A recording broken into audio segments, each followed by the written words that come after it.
ነቢያችን ሰለላሁ ዐለይሂ ወሰለም አላህ ዘንድ ኸይር ሥራ የሚወደድበት ቀን የለም እንደ ዙል ሒጃ 10 ቀኖች አሉ ለሰሐቦቻቸው።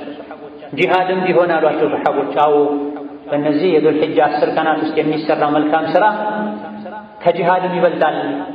ምናልባት ሕይወቱን ንብረቱን ይዞ ለጂሃድ ወጥቶ ሕይወቱንም ንብረቱንም ፊ ሰቢልላህ ያጣ ሰው ካልሆነ በስተቀር ጥቂት ቀናቶች ናቸው፣ 10 ቀኖች ናቸው። አላህ ተባረከ ወተዓላ ደረጃቸውን፣ አንገብጋቢነታቸውን፣ ጥቅማቸውን ለመግለጽ በእነዚህ ቀናቶች ምሏል። እነሆ የእነዚህ 10 ቀናትን ልዩ ደረጃ የተረዱ ደጋ ቀደምቶች ሰለፉ ሷሊህ የዙል ሒጃ 10 ቀናት ሲገቡ ኸይር ሥራ ላይ በጣም ይበረቱ ነበር። ከሌላ ጊዜ በተሻለ ኸይር ሥራ ይሰሩ ነበር። ዚክር ያበዙ ነበር፣ ዱዓ ያበዙ ነበር፣ አላህን ተባረከ ወተዓላ ማላቅን ያበዙ ነበር። እነሱ የሚመኙትን ጀነት እስከተመኘን ድረስ በሥራ ከእነሱ ልንመሳሰል ይገባል። ወላጅ አልባ ሕፃናትን ወይም በሸሪዓ የቲም የሚባሉትን በእነዚህ ቀናት ማስደሰት ሌላ ጊዜ ከሚያስገኘው አጅር የተሻለ አጅር ያስገኛል። ኢድ ሲመጣ ብዙ ጊዜ ልጆች ወላጆቻቸውን ነው የሚያስታውሱት። አባት ቢኖረኝ እንዲያደርግልኝ ነበር፣ አባት ቢኖረኝ እንዲህ ነገር ይገዛልኝ ነበር ብለው ያስባል። የራስህ ልጆችን ዒድ ላይ እንደምታስደስተው አቅመ ደካማ ወላጅ አልባ የሆኑ ልጆችን ማስደሰት በእነዚህ ቀኖች ሊሰሩ ከሚገባቸው መልካም ሥራዎች መሃል አንዱ ነው። እያንዳንዱ ሙስሊም ከግራ ከቀኙ ከፊት ከኋላው ያሉ አቅመ ደካሞችን በዚህ መልኩ ተባብሮ ተረዳድቶ ቢያስደስት ማህበረሰባችን ውስጥ ኡማ ውስጥ አቅመ ደካማ የተቸገረ ከችግር ብዛት የመጣ መኖር የሚያስጠላው ባልኖረ ነው። ሁሉም በሩን ዘግቶ ለራሱ ብቻ የበላ ሲኖር ነው የተቸገሩ ሰዎች የሚበዙት። ሒጃ 10 ቀናት በተለይም 9ኛው ቀን ላይ ልናደርገው ከሚገባ ዒባዳ ሌላኛው ጾም ነው። የዙል ሒጃ 9ኛው ቀን ላይ መጾም የ2 ዓመት ወንጀል እንደሚያራግፍ ነቢ ተናግረዋል።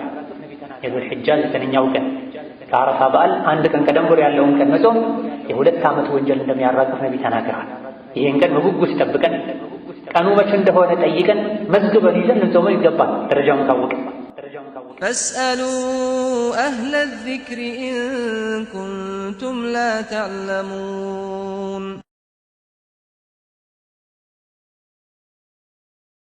بسم الله الرحمن الرحيم يا الله ባሮች አላህን ተባረከ ወተዓላ በሁሉም ቦታ ላይ የሚገባውን ፍራቻ ፍሩት። ሁሌም ያዛችሁን ታዘዙ፣ የከለከላችሁንም ተከልከሉ። ከስንቆች ሁሉ በላጭ ስንቅ ለአኼራ የሚጠቅም ስንቅ የአላህ ፍራቻ ስንቅ እንደሆነም እወቁ። እሱን ለሚፈሩ ሰዎች ወዳዘጋጃት ጀነትም በኸይር ሥራ ተሽቀዳደሙ። እነሆ አላህ ተባረከ ወተዓላ ጊዜዎችን ፈጥሮ አንዱን ከሌላኛው አስበልጧል። ቦታዎችንም ፈጥሮ አንዱን ከሌላኛው አስበልጧል። ሰዎችንም ፈጥሮ የተወሰኑትን ከሌሎች አስበልጧል። አላህ ዘንድ ተባረከ ወተዓላ የሚገኙ የምህረት የትሩፋት ጊዜና ቦታዎች አጋጣሚዎች አሉ። አላህ ተባረከ ወተዓላ በእነዚህ ወርቃማ የመልካም ሥራ አጋጣሚዎች ራሱን አዘጋጅቶ ያገኘን ሰው ይመራዋል፣ ለንግድ ለትርፍ ይወፍቀዋል፣ ያግዘዋል። አላህ ዘንድ ተባረከ ወተዓላ ልዩ ትሩፋት ካላቸው በቀላል ሥራ ብዙ ምንዳ ከሚገኝባቸው ቀኖች መካከል አንዱ የዙል ሒጃ 10 ቀናት ናቸው። ነው ዱንያ የሥራ ሀገር ናት፣ አኺራ ደግሞ የጀዛና የክፍያ ሀገር ናት። ዱንያ ላይ የሠራ አኺራ ይመነዳል። ኸይር ከሠራ ኸይር ምንዳ፣ ሸር ከሠራም መጥፎ ክፍያ ዋጋ ይጠብቀዋል።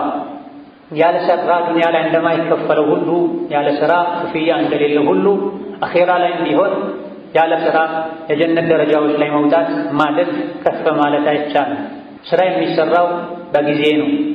እንደ ጊዜው በቀላል ሥራ ብዙ ትርፍ ማግኘት እንደሚቻለው ሁሉ ዱንያ ላይ አኺራ ላይም ወቅቱን ጠብቀን ልዩ ትሩፋት እንዳላቸው በተነገረላቸው ጊዜዎች የሚሰራ መልካም ሥራ አላህ ዘንድ ተባረከ ወተዓላ የላቀ ምንዳ አጅር ያስገኛል።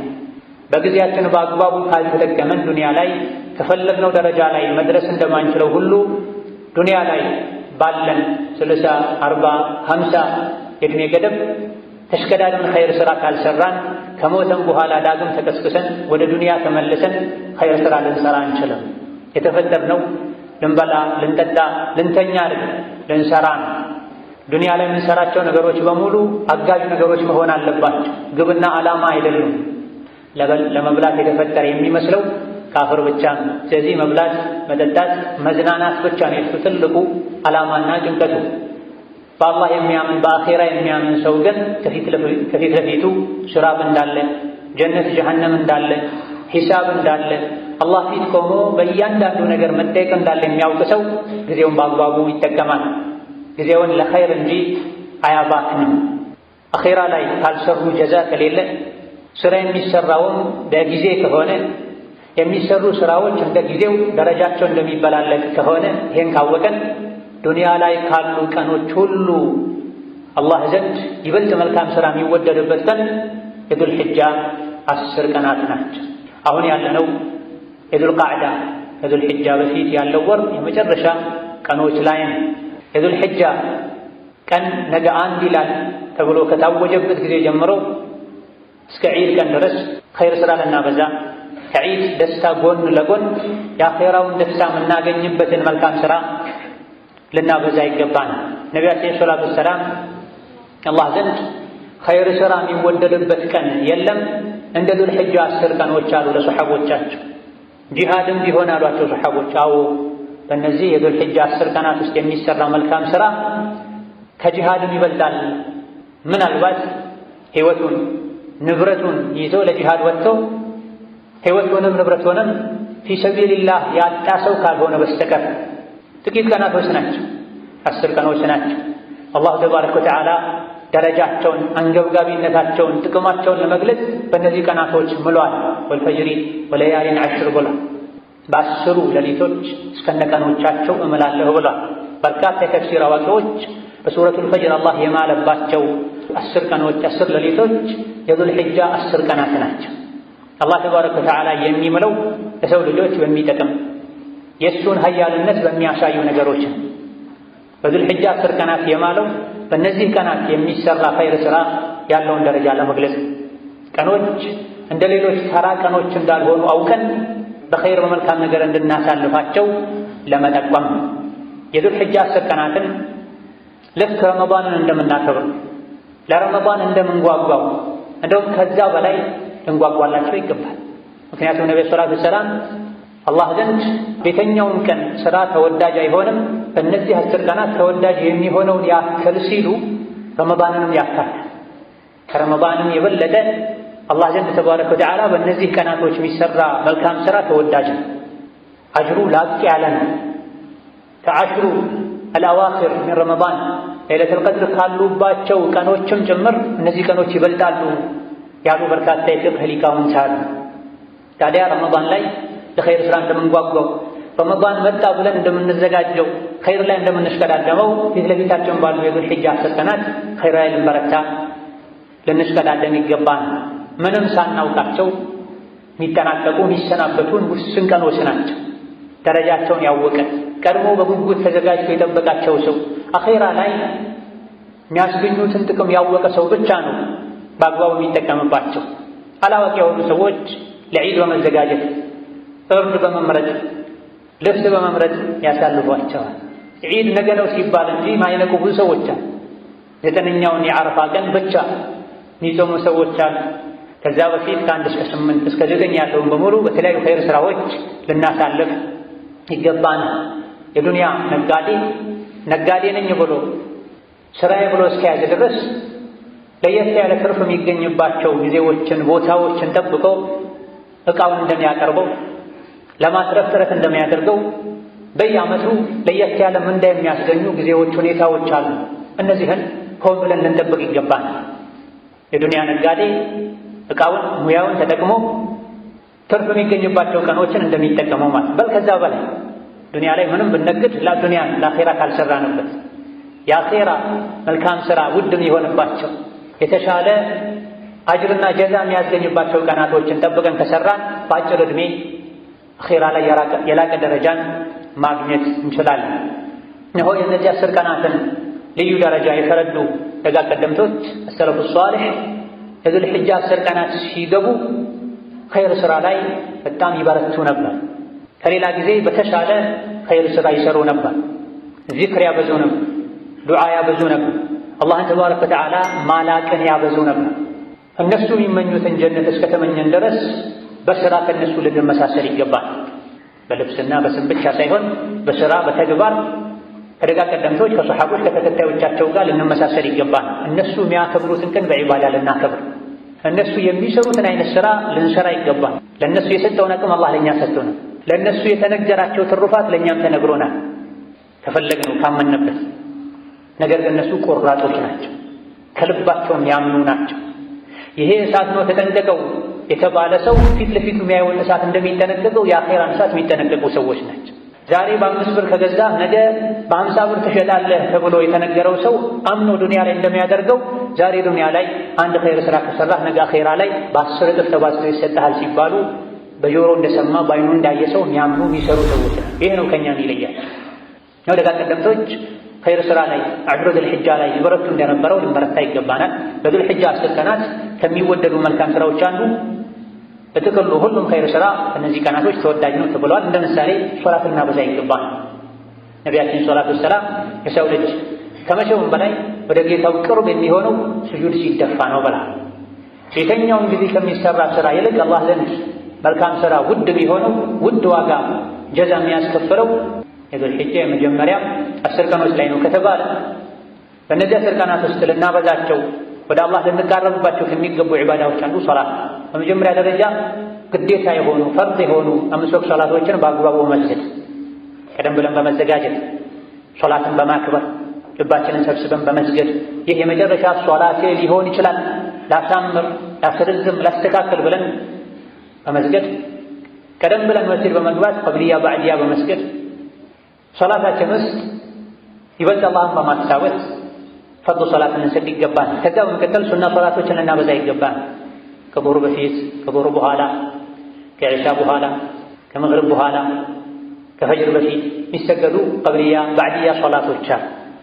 ሶላት መስገድ የሚከለከልባቸው ፀሐይ እኩለ ሰማይ ላይ ስትሆን፣ ከዐሱር በኋላ ፀሐይ እስክትጠልቅ፣ ከፈጅር በኋላ ፀሐይ እስክትወጣ፣ ከነዚህ ከሶስት ወቅቶች ውጪ ባሉ ሰዓታት ደግሞ ባገኘነው ክፍት ሰዓት ያውም ክፍት ሰዓት አመቻችተን ልቅ የሆኑ 2 ረክዓ ሶላቶችን መስገድም ልናበዛ ይገባል። በአካል ከሚተገበሩ ዒባዳዎች ሁሉ አላህ ዘንድ ይበልጥ ተወዳጅ ዒባዳ የሶላት ዒባዳ።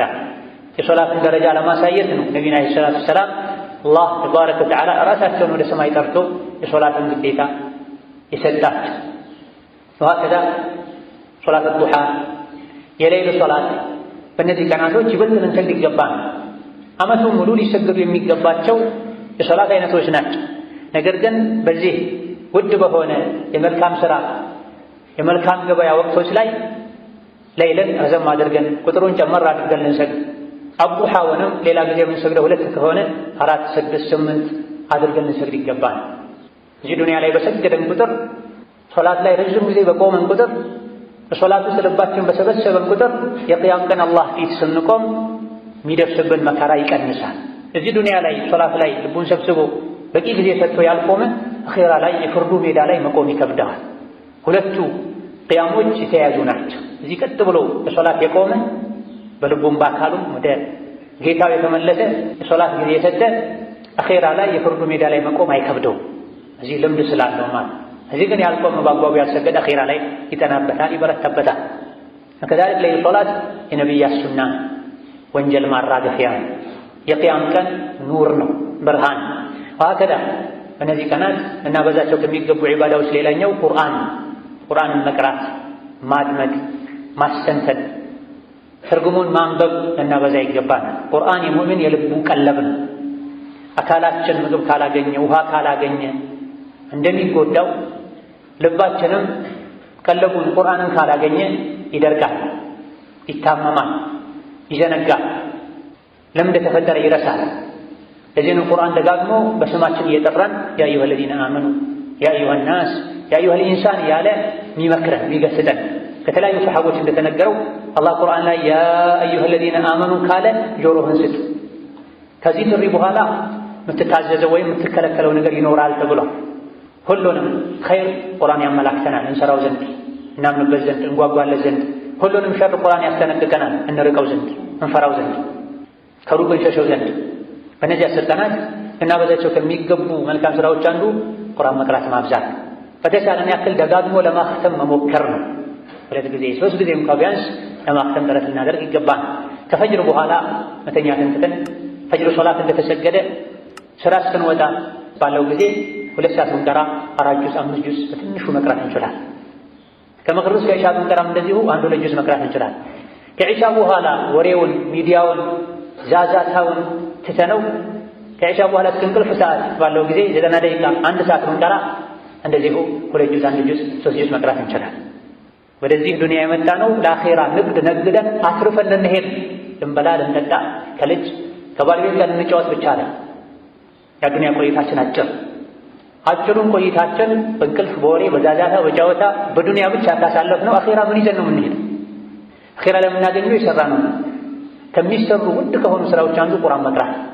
ከሰሓቦች መሃል አንዱ ወደ አላህ ኸይር ስራ መስራት ተቃረብ እወቅ፣ የእሱን ንግግር ከማንበብ የበለጠ የተሻለን ስራ በመስራት ወደ አላህ ልትቃረብ አትችልም ብላ። ወደ አላህ ከሚያቃርቡ ውድ መልካም ስራዎች አንዱ ቁርአን መቅራት። ቁርአን ስንቀራ ውስጡ ላይ ብዙ ነገር እናያለን። በእያንዳንዱ ፊደል 10 አጅር እናገኛለን። እስከ 700 አላህ ያባዛዋል። ቁርአን ስንቀራ የራሳችን ድክመት እናውቃል፣ ለጀነት እንጓጓል፣ የአላህን ቁጣ ጀሃነም እሳትን እንፈራል፣ እንጠነቀቃል። ወከዛሊክ እነዚህ የመልካም ስራ ጊዜያቶች ቀናቶች ውስጥ ሰደቃ ልናበዛ ይገባል። አቅመ ደካሞች ላይ፣ የተቸገሩ ሰዎች ላይ፣ ለዘመድ ለጎረቤት፣ ከዙሪያ ላሉ ችግራቸውን ለምትረዳ ሰዎች በእነዚህ ቀናት እጅን ዘረጋ። ለዒድ እንዲደሰቱ ልታደርጋቸው ይገባል። ዒድን የራስህ ብቻ አታድርግ። ዲን እስላም ዒድን ሲደነግግ ሀደፎች አሉት፣ ዓላማዎች አሉት። ከዒድ ዓላማ አንዱ መረዳዳት፣ በጋራ መደሰት። ዘካተል ፊጥር የተደነገገው ለዚህ ጡህረተን ሊሷኢም ወጡዕመተን ሊልመሳኪን ብሏል ነቢ ሰለላሁ ዐለይሂ ወሰለም። ረመዳን ሲጠናቀቅ የሚሰጠው ዘካ ዓላማው፣ ዘካተል ፊጥር ዓላማው ጾመኛ በጾሙ ጊዜ ለገጠሙት ጥፋቶች፣ ክፍተቶች ማበሻ መጠገኛ ይሆን ዘንድ ነው። ለአቅመ ደካሞች ደግሞ ምግብ ይሆን ዘንድ ነው ብሏል ነቢ ሰለላሁ ዐለይሂ ወሰለም። ወከዛሊክ ዒደል አድሓ ላይ የዓረፋ ዒድ ላይም ሰደቃ ያረድከውን ብቻህን ጠቅልለህ እንድትበላ ሸሪዓ አይፈልግም። የተወሰነውን ለምስኪን ስጥ ተብለሃል። ከዛ በፊትም ለቤታችን አስቤዛ ስናስገባ ከዙሪያ ላሉ አቅመ ደካሞች ቀንሰህ ልትሰጥ ይገባል። ከሰጠህ ስትሰጥ አላህ ይሰጣል። ሰዎች ዱዓ ያደርጉልሃል። ከሰጠኸው የተሻለውን እጥፉን ታገኛለህ። ኢዛ አሽሩ ዚል ሒጃ ላይ ሰደቃ ልናበዛ ይገባል። ሰደቃ የግድ ገንዘብ ብቻ አይደለም። ትርፍ ልብስ ካለህ ትርፍ ልብስ ለሌላቸው ስጥ። ትርፍ ቤት ዕቃ ያለው ለሌለው ይስጥ። ትርፍ ቀለብ ያለው ለሌለው ይስጥ። ጥሬ ገንዘብ መስጠት የሚከብዳቸው ሰዎች ይህ በሽታ ሙሉ ሰውነታቸውን አቅላቸውንም ልባቸውንም ጭምር ተቆጣጥሮት አውጥተው የሚጥሉትን ምግብ፣ ልብስ ምስኪን ፈልገው መስጠት ይከብዳቸዋል። አሸይጣኑ የዒዱኩሙል ፈቅረ ከሰጠህ ትቸገራለህ ብሎ ሸይጣን ስለሚያስፈራራ ማለት ነው። በሀተዳ ወላጅ አልባ ሕፃናትን ወይም በሸሪዓ የቲም የሚባሉትን በእነዚህ ቀናት ማስደሰት ሌላ ጊዜ ከሚያስገኘው አጅር የተሻለ አጅር ያስገኛል። ዒድ ሲመጣ ብዙ ጊዜ ልጆች ወላጆቻቸውን ነው የሚያስታውሱት። አባት ቢኖረኝ እንዲያደርግልኝ ነበር፣ አባት ቢኖረኝ እንዲህ ነገር ይገዛልኝ ነበር ብለውም ያስቧል።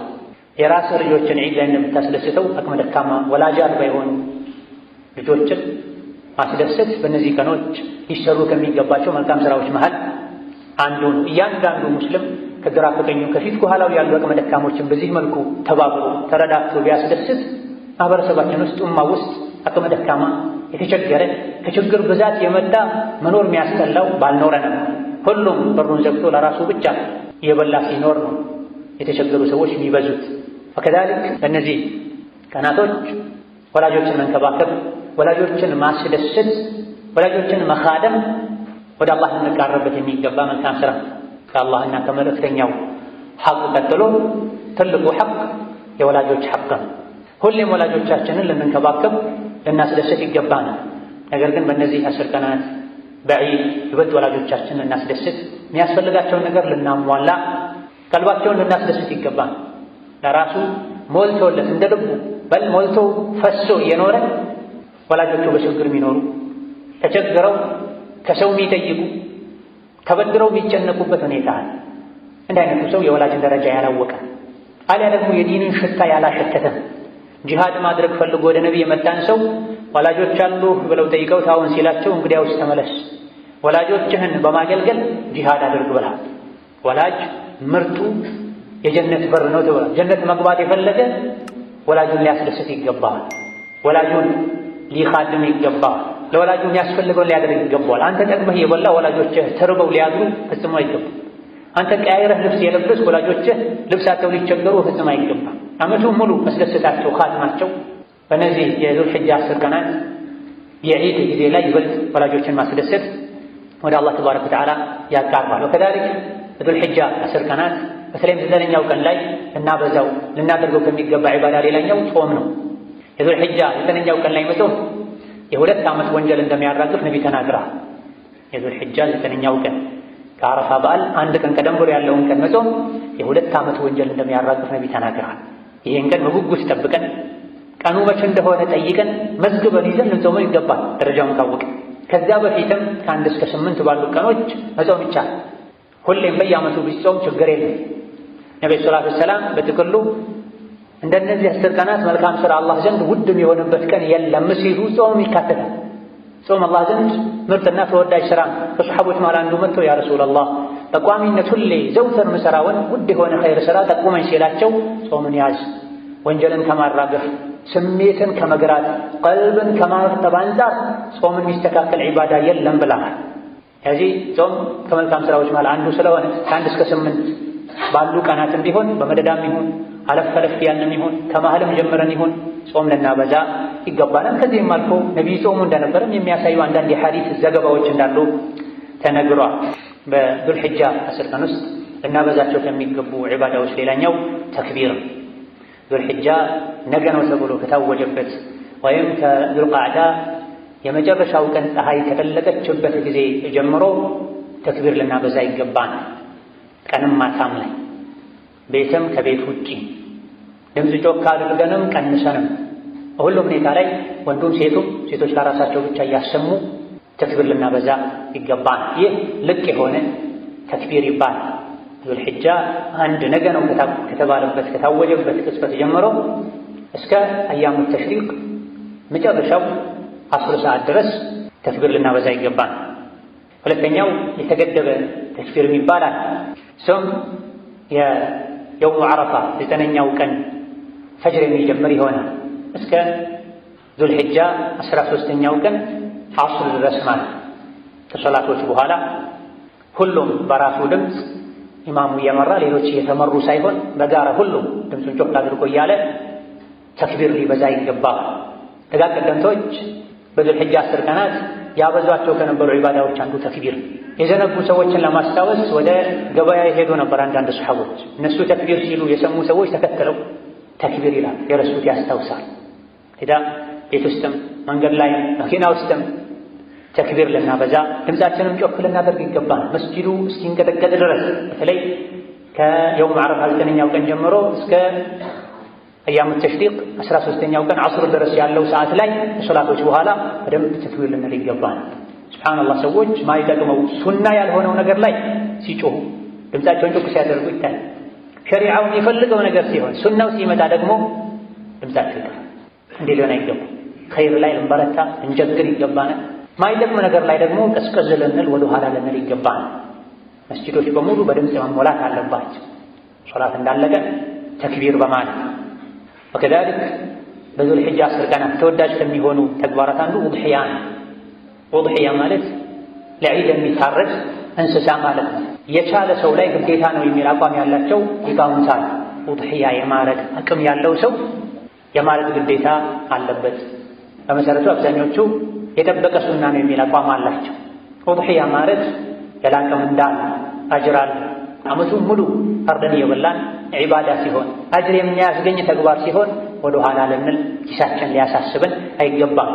አቅም የሌለው ሰው ነቢ ሙሐመድ ዓለይሂ ሰላቱ ወሰላም ውድሕያ አድርገውለታል። በተጨባጭ በትክክል አቅም የሌለው አንድ በግ እንኳ ለግሉ ገዝቶ ማረድ የማይችል ሰው ነቢ ሙሐመድ ዓለይሂ ሰላቱ ወሰላም 2 በግ አርደው ይሄ ለእኔና ለቤተሰቦቼ ነው፣ ይሄ ደግሞ ከተከታዮቼ ከኡመቶቼ ማረድ ለማይችሉት ነው ብለው አድርገው የእዝነት ነቢ ናቸው። የሁሉ አባት ናቸው ዓለይሂ ሰላቱ ወሰላም። አቅም ያለው ሰው ግን ውድሕያ ሊያደርግ ይገባዋል። አንድ በግ ለአንድ ቤተሰብ ይበቃል። አንድ በሬ ወይም ግመል ለ7 ቤተሰብ ይበቃል ሙሉ ጤነኛ ሊሆን ከጉድለት ከጆሮ መቆረጥ ኢላ ገይሪ ዛሊክ ከዓይን ዕውርነት የጠራ ሊሆን ይገባዋል።